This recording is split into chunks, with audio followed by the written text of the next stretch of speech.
In this video, I will answer these questions about the Rokinon 12mm f2 lens that I've owned for a few years. This is a long-term review of this lens. Most people are given a lens to try out, review, and then they return it. I've had this lens for years, so let me give you my review. Now, Rokinon lenses are the same company as Samyang, so this applies to both types of lenses. Why did I buy the lens? I wanted a really wide-angle lens for landscapes without the fisheye distortion. It is also way cheaper than other lenses. You can get the manual version of this lens for around $200. What do I use this lens for? I use it in two ways.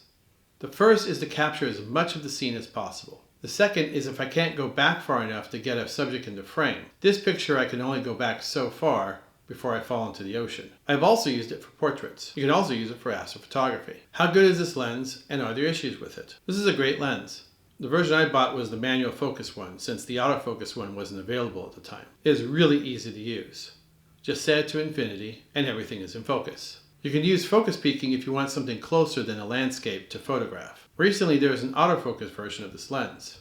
It is a little more money, but if you really need autofocus, that is the version to buy. Because this lens is at f2, you can get low light pictures while keeping the ISO down. Do I still use it? Yeah, it is one of the three lenses I bring with me when I travel. I use my 18 and 135mm most of the time, but there have been times I really need the Rokinon 12mm lens. Are there other options? There's a Sony 10 to 18, but it is an f4 and it's expensive. For astrophotography, some photographers like to use the 16mm f1.4 because of the wide aperture.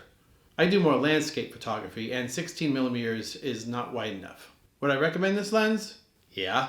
You will have so much fun with this lens like I have. To see just an unboxing and more pictures taken with this lens, then watch this video. Or for a long-term review of the 18 and 135mm lens I mentioned in this video, then watch this video.